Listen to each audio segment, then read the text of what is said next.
Welcome back to Gems with Genesis Amaris Kemp. With me today is Kimberly Young, and here's a bit about Kimberly. Kimberly F. Young is the CEO and founder of Forever Young Management Services, LLC, empowers career-driven women break free of an unfulfilled life and discover their passion and purpose.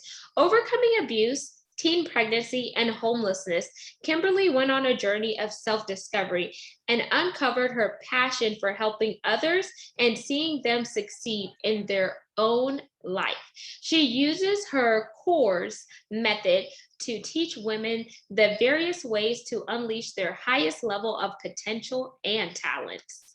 Kimberly has been featured in Be Your Own magazine and as a guest on Entrepreneur Podcast Network, creating a brand and Ask D Pros, where she discussed her own personal and professional journey. She is an excellent addition to anyone's conference, podcast, panel, or show as she provides fresh as well as unique perspectives on multiple topics. And today, Kimberly and I will be discussing who's holding you accountable, where we're going to get into self accountability. So, without further ado, welcome Kimberly Young. Thank you so much for having me. I'm so excited. Thank you, Kimberly, for being here on Gems, where you know the mission is to educate, inspire, and motivate. And when you think about who's holding you accountable, what led you to starting your own business? So I low key feel like this was something that I was called to do for many years now. And it took me forever to do it. So let me backtrack a little bit. About 12 years ago, yes, 12, I found that I worked in corporate America, and I still do, but I worked in corporate America and I was having conversations with everyone, regular people. I'm very social. And what happened is that people kept telling me about their dreams and their stuff that they want to do with their lives and businesses and just so many things. And my question and my response would always be, well, why not? What's holding you back? What's stopping you? Why not?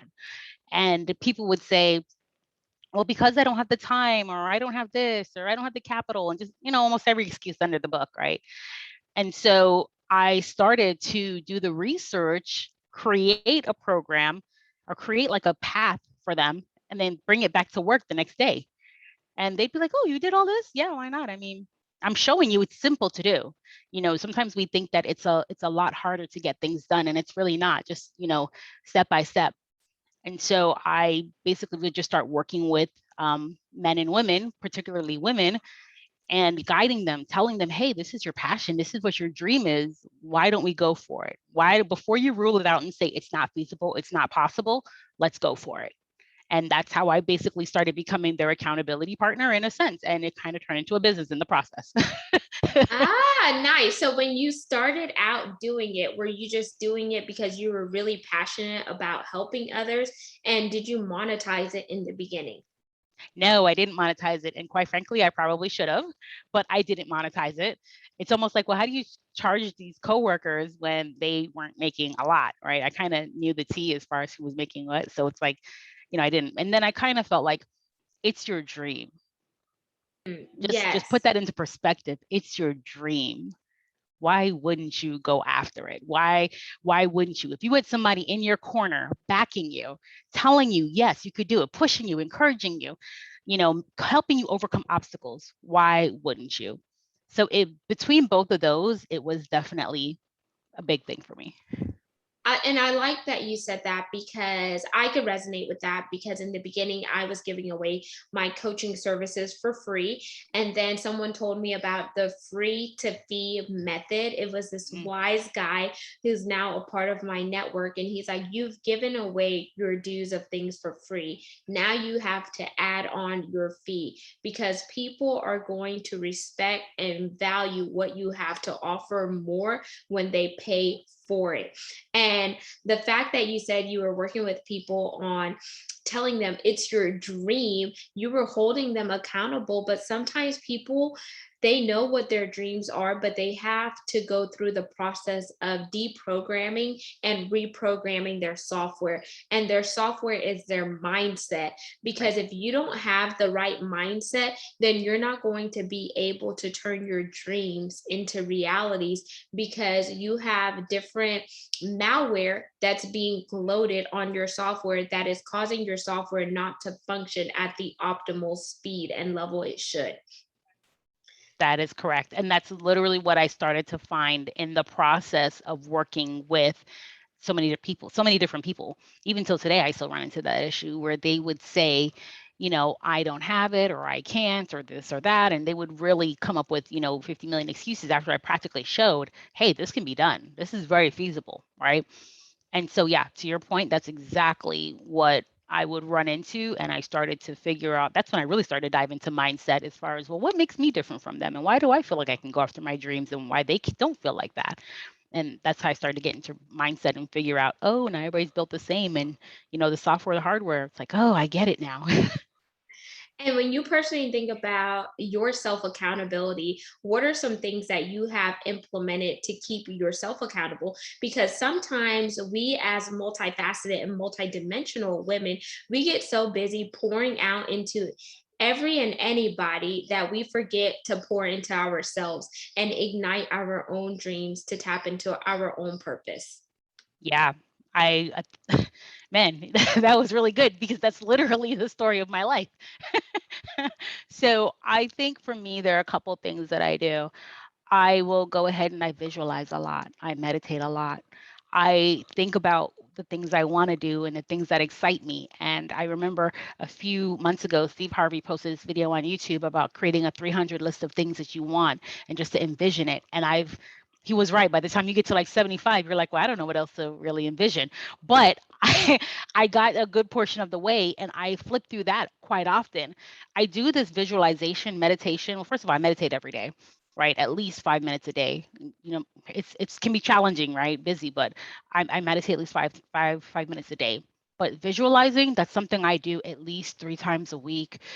Anywhere in there that I could get it. And even if I'm dozing off, right? I know I'm dozing off into my dreams that I want, right? So that's something that I do. I also use the reward system where I pretty much say you're not going or you're not doing until dot dot dot is done.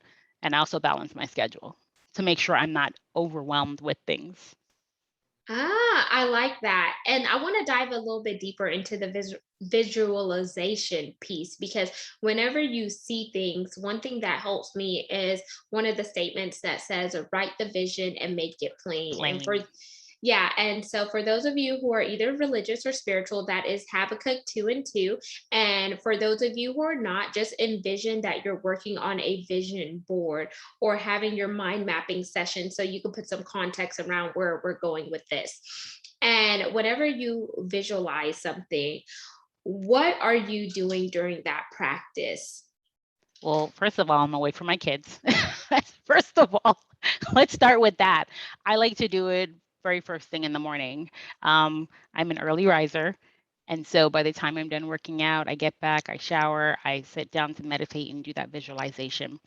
And or before bed, whichever one, but typically in the morning is when I try to get it done. And I basically just shut out everything around me, phone off, everything off. The only thing I should hear going is my fan or somebody outside, right? And I'm really just focusing on what I see happening, right? What I see going. Occasionally, I'll put on YouTube, and YouTube has these really amazing visualizations that you can follow, the guided visualizations that you can follow, and those are also really good too. Okay. And I like the fact that as you're talking about it, you gave some tools and resources, which are guided visualization, also making sure you're in a place without any distraction. Because if you're in a place with distractions, it is, counteracting your stillness and your peace of hearing your inner thoughts and actually visualizing what you want to see come into your life and what you're trying to manifest, or what is trying to be downloaded in and through you so you could birth something new. So I like that you also talked about that, because I think that is so important for us to be mindful of. And then as far as accountability, do you have a coach? Absolutely. That's the first thing I tell people. I mean, I have a coach, but if your coach doesn't have a coach, and there's a problem there. Yes. Yes, I wholeheartedly agree, because I had to realize that as a coach, I needed to invest in a coach. And sometimes that investment may not always be a small investment, but it's necessary for you to get to the next level in your business, because you may have things that you want to achieve, but you need somebody who has been where you are and has now surpassed it. And they are doing incredible things that you are looking forward in order to help guide you. And you have to put in the work in order to see results. And that's what I tell people: know who your coach is and what type of coach do you want. Is that coach just doing it for profit over people? Because there are people who are just after the dollars and trying to secure the bag, that they're just going to feed you anything in that cookie cutter method. And that cookie cutter method does not work for everybody. So that's one thing to be mindful of. And Kimberly, whenever you think about self accountability, how do you pair it with time management in order to increase productivity? So for me, this is probably another really great topic that I could go down a rabbit hole on. I am ultra productive. At least I like to think of myself as ultra productive. I am very organized with my time as far as where it goes and who it goes to and how it's really spent. So I have a calendar. I wish I had it close by so I could show you like my little calendar that, yes, this is what I live and die by. Like, and then I have like a list. Oh, you too. And then I have like a list of stuff that are definitely need to get done. I have my must-haves that have to get done. Okay, maybe I won't get it done, but if I want to be ambitious, this is really it. And then I have my self-care scheduled in there, my time with my kids scheduled in there. Weekends I'm not available. Where can I maximize my time? That maximize my time. Am I over scheduling myself? Because that can happen, right? It's very easy. And so for me, it's really just being about ultra observant of your time. Yes. So I use my electronic calendar. So my calendar on my phone. And I put in my nail appointments that I do once a month. I put in, my hair appointments whenever I choose to get my hair professionally straightened instead of wearing it naturally curly. I put in, dates that me and my husband have, planned for either getaways or whatnot. And I am very meticulous when it comes to my calendar, because I feel like having my calendar is a form of self-care and self-respect. And it also lets people who are connected to me know where my boundaries are. Because if I have something on my calendar and you try to break into my schedule, it's not going to work, because I don't break into your calendar. And that's where we have to draw a line in the sand and establish those boundaries, because everyone's time is valuable. And one thing that I started to do is implementing a no-show fee on my podcast, because I've had people not show up to a podcast, not even, reschedule, or not even let me know that, hey, something came up, because I understand that emergencies do happen. But if you know something happened, just send a quick note, or just send something to be respectful of the other person's time. So I'm like, when we go to the doctor's office, they have a policy up that if you don't show up, they're going to charge your card. So why can't we do it as business women? And why do we have to feel shame and guilt for establishing certain boundaries with other people? Other people want to be respected just as much as we do. And I just have to be mindful, because they say time is money, and we all have 24 hours in the Yes, day. ma'am. Yes, ma'am. Preach it and say it louder in the back. So another thing I kind of want to dive into a bit, because I think it does go with self accountability and accountability as a whole, is the power of your mind, because that equals things, mindset shifts, and perspectives, if that makes sense. Yes. Okay. So go ahead and talk briefly of the power of your mind and how important is that to you personally as well as professionally. So, like I said, I started this like maybe 12 years ago, right? I will tell you, my mindset was not always where it should be.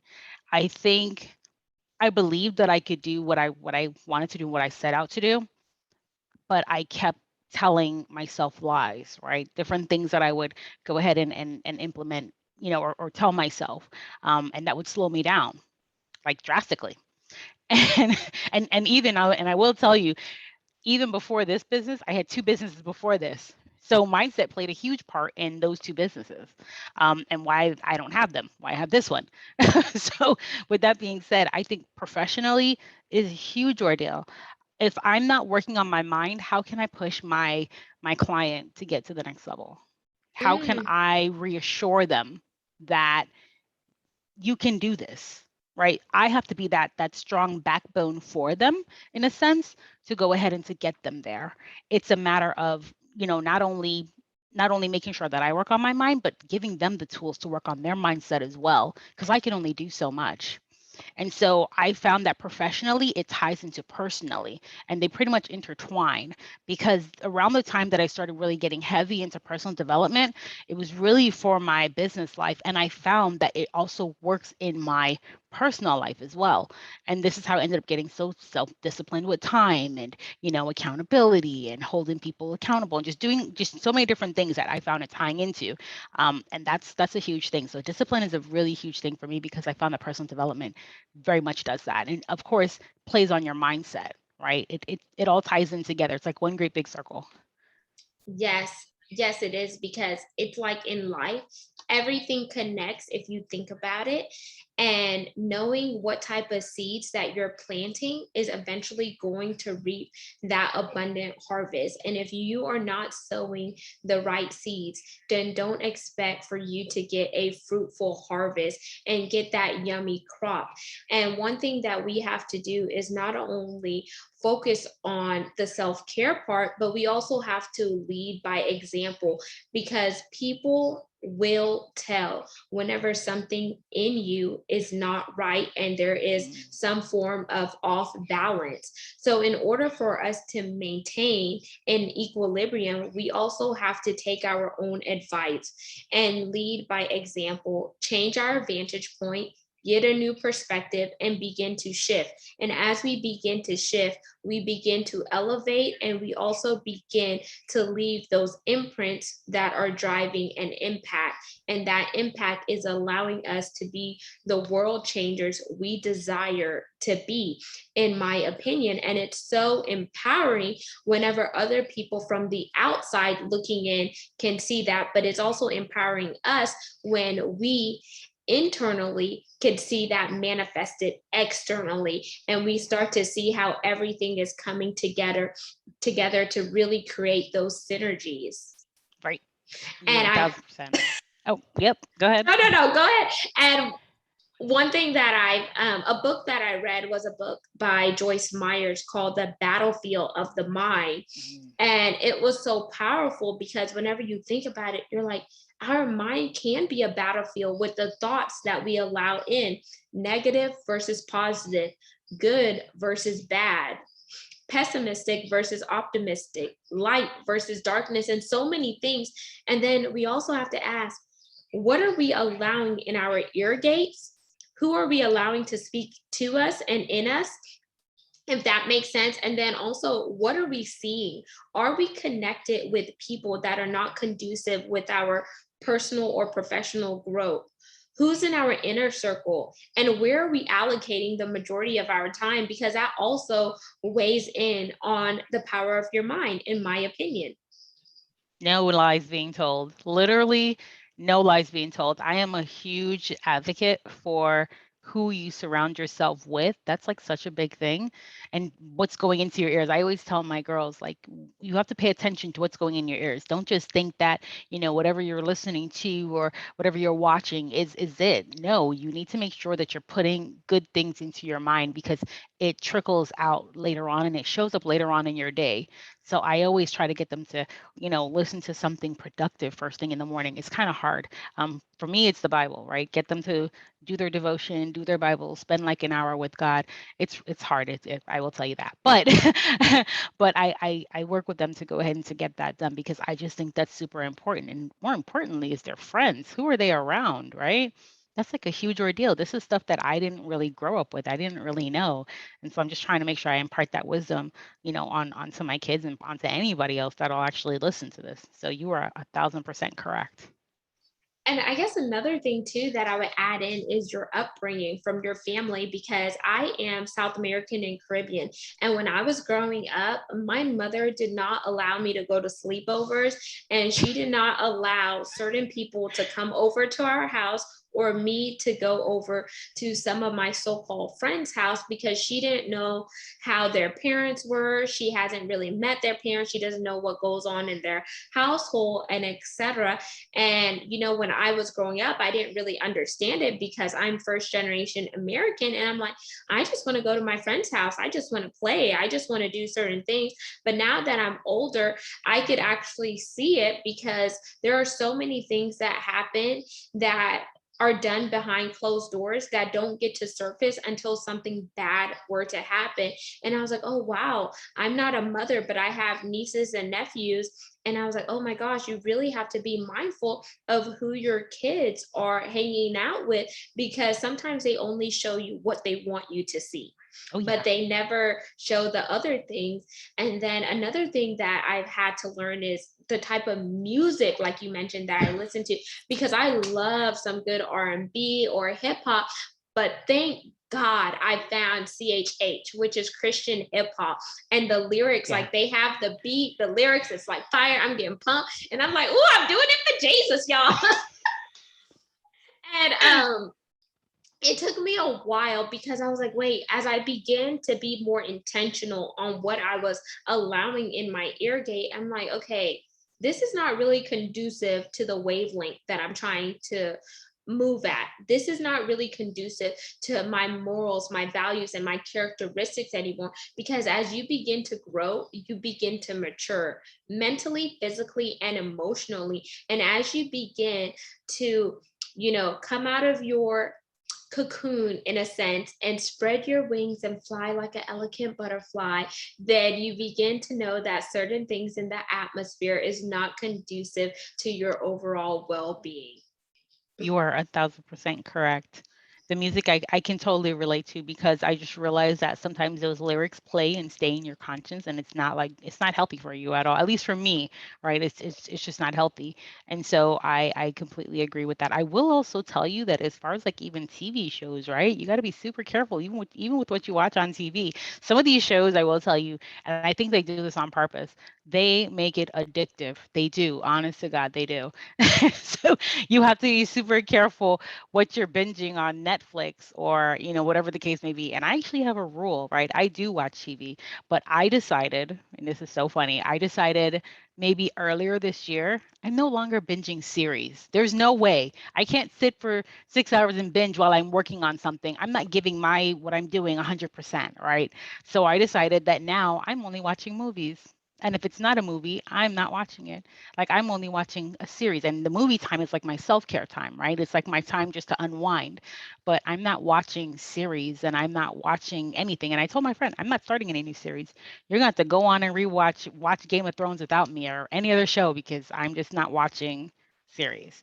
And so that's my take. I will tell you that what I have done is that for certain series, if I've already started it, like maybe years ago, like maybe they're in season 3 or 4, I will go ahead and actually wait until those series are done and then try to break it up to binge watch it in an effort to keep up with the show because I did already start it. But as of this year, I'm not starting any new series. And eventually those shows are going to end. So I like that. And that's a way to tap into self accountability, y'all, because she is being mindful of where she is exerting her time and energy. And then she's also taking into account if she is binge watching certain things, she is not giving her business or whatever project she is working on 100%. And that's so important for Kimberly. And I also like the fact that you said you've told your friends that you are not binge watching any new series. So that's also establishing healthy boundaries with your friends so they know, okay, I'm not going to call Kimberly about this new series because I know that she has already told me that she is not going to engage in series. And why? Because you value where you are exerting your time, since your time is equivalent to money, and you realize that you have things that need to get done in a timely manner. So I love that. And I commend you on that. One thing that I've done recently, not necessarily by choice because I loved cable, but we have cut our cable because the bill just kept increasing and increasing. And my husband's like, you're not even watching all these shows. And the show that I was watching was with my dad, and my dad passed away last year. We were like really into Power. And oh, Amari Hardwick. I don't know what it is, but I was like, I told my husband, oh, that man is capital Fine. I was like, it was just something about Amari Hardwick. And then I liked Tommy in the show. So me and my dad were just always to watch it or whatnot. Then Power 2 came out, and then so we watched that for a little bit up until my dad got sick and then he passed away. So then it was no longer fun watching it because it's like me and him would just get there and watch it, and then my mom was like, why are y'all watching that garbage? And my husband's like, oh, just watching that foolishness. But then it was a way for me to bond with my dad. Or he loved telenovelas, and since I can't speak Spanish fluently, I will watch enough until it got just so drawn out where they're like, ay, los míos, caramba, or whatever the case may be. Because my dad spoke 4 languages fluently. So I try to do different things that I could bond with my dad, because that was our special daddy-daughter time. But now I always have those memories. So I love that you share those tips. And as we begin to wind down, Kimberly, I want to play a wild card game to know more about Kimberly Young. Are you ready? Okay. Yes. Okay. 1, favorite color? Purple. Purple. Purple rain. 2, favorite vacation?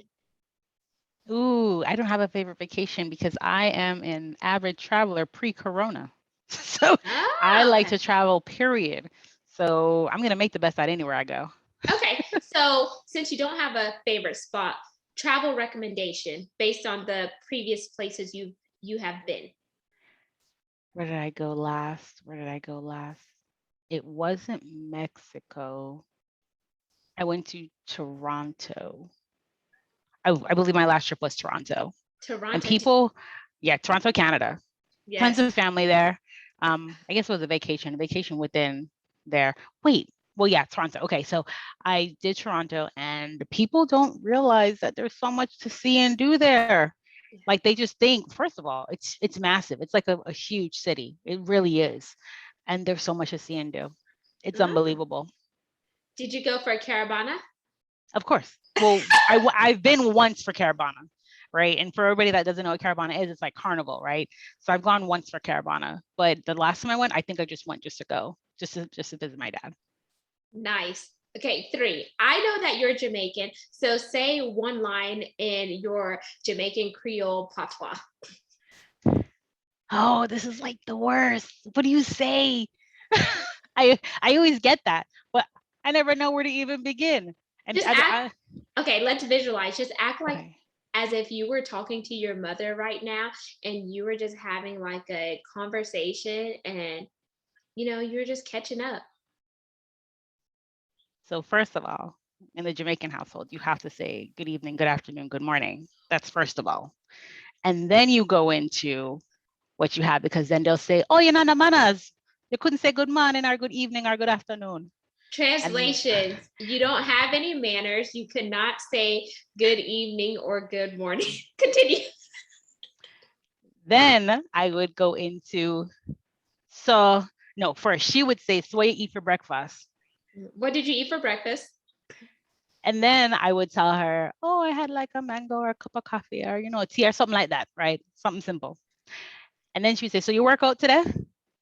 Did you work out today? How long you work out for? Oh, how long did you work out for?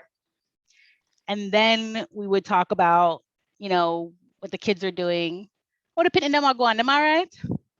What are the kids doing? Because Pickney is kids. Are Right. they doing okay? Yes. Awesome. You're doing good. You're doing that. phenomenal. So, 4, dream car. So right now, because every level, you get to, there's always a dream car, right? So for right now, my dream car, because I don't have it, is an Audi Q5 right now. But I feel like when I get to that level, it may change to be like a Maserati truck or something else to that effect, or like a Bentley truck. I don't know. We're not there yet. But right now it's an Audi. Ooh, an Audi. So I want you to visualize, what color do you want your Audi in? Do you want leather seats or cloth seats? Oh, girl, I got this. Okay, so I actually want my Audi in black. I want tan or caramel on the inside, right? They're definitely leather seats, 1,000%, of course. And of course, I want a heated steering wheel. Nice. Okay, I got that. I could dig it. See, y'all, she's being intentional and she's visualizing what we talked about early on. So 5, favorite food.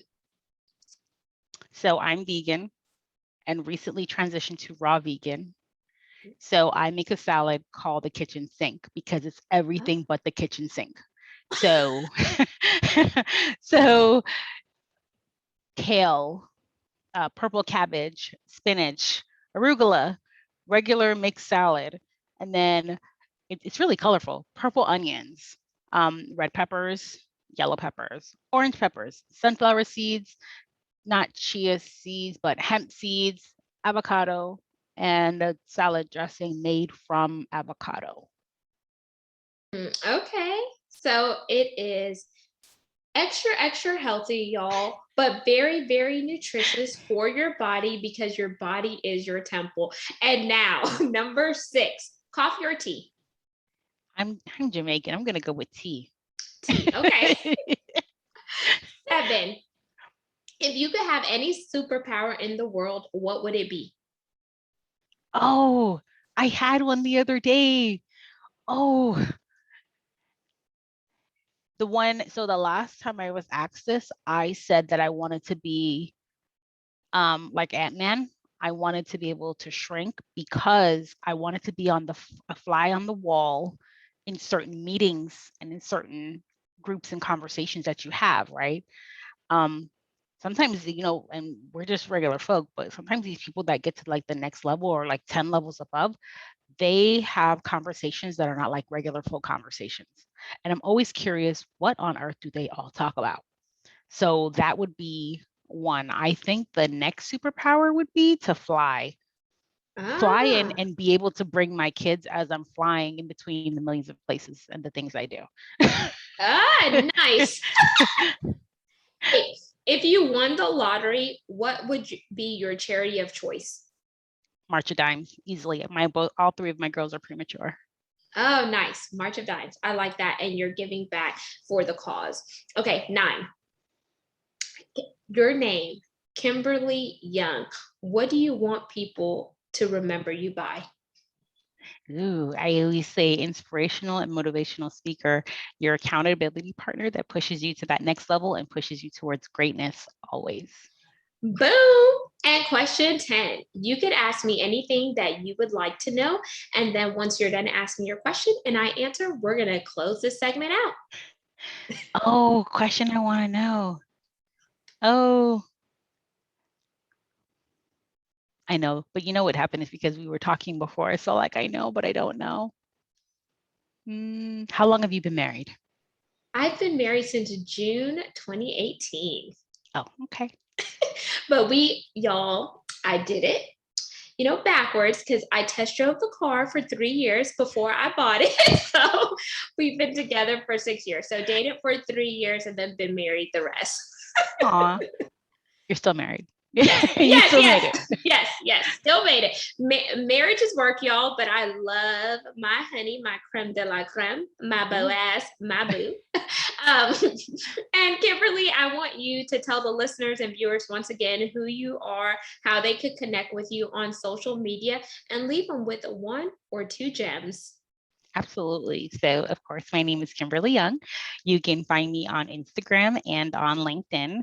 I believe you're going to link to show notes. Show notes, am I right? I am. Perfect. Okay, so you can follow the show notes and actually find me on social media there. And so I think that for this for this, what the most appropriate last little bit that I like to share with you is that never give up on your dreams.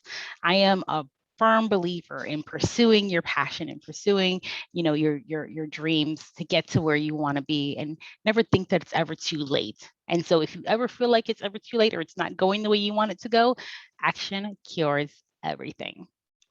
Take some And, action and get to the finish line. and there you have it. Listeners and viewers of Gems with Genesis Amaris Kemp, I want you to imagine as if you were running a race and jump over that hurdle, because on the other side of that hurdle is the finish line. And we want you to reach that finish line. Why? Because you were created on purpose for a purpose, and you are a masterpiece. And until we chat next time, peace, love, and lots of blessings. Make sure you hit that bell so you can get all the amazing content that will be shared on our YouTube channel, and subscribe to this podcast where you're listening on your audio platform.